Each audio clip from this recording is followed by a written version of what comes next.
So, magandang umaga sa ating lahat. Ngayon ay ito ang aming pangnilalamang pagsusuri sa papel ng pananaliksik.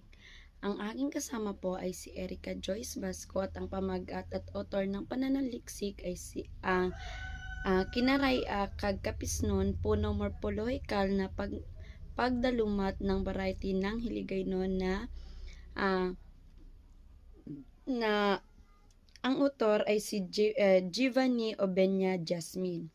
So, una ay ang introduksyon.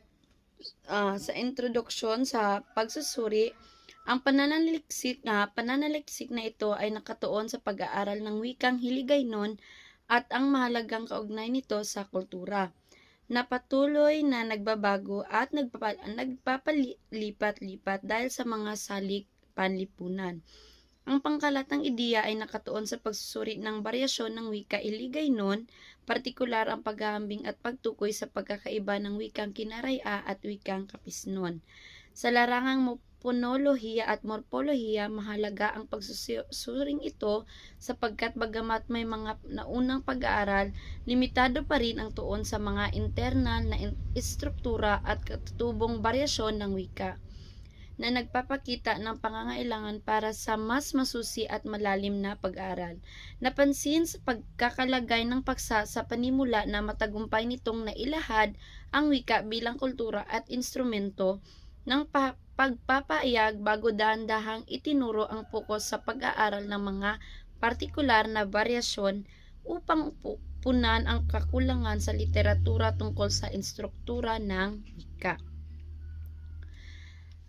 Sunod, sumusuportang pag-aral. So, ang panimula ay matibay na sinuportahan ng mga teorya na tumatalakay sa pangkalatang katangian ng wika o wika at kultura at ang dahilan ng pagbabago at pagkabukod ng wika o baryasyon.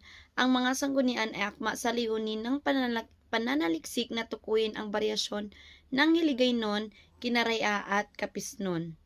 So, sa kakulangan, kapansin-pansin kulang ang tiyak na teorya o naunang pag-aaral na eksklusibong nakatuon sa ponolohiya at morpolohiya ng wika sa Visayas o kahit man lang isang pag-aaral na detalyadong naghahambing sa estruktura ng Kinaraya at Kapisnon na siyang sentro ng pananaliksik na ito. Bagamat binanggit ang naunang pag-aaral noong Enero 12-20 tungkol sa baryasyon, hindi ito sapat na nagbigay focus sa estruktura. Ang panimula ay naglalagay ng matibay na batayan sa sosyolingwistika, ngunit kulang ito sa mas matibay na theoretical na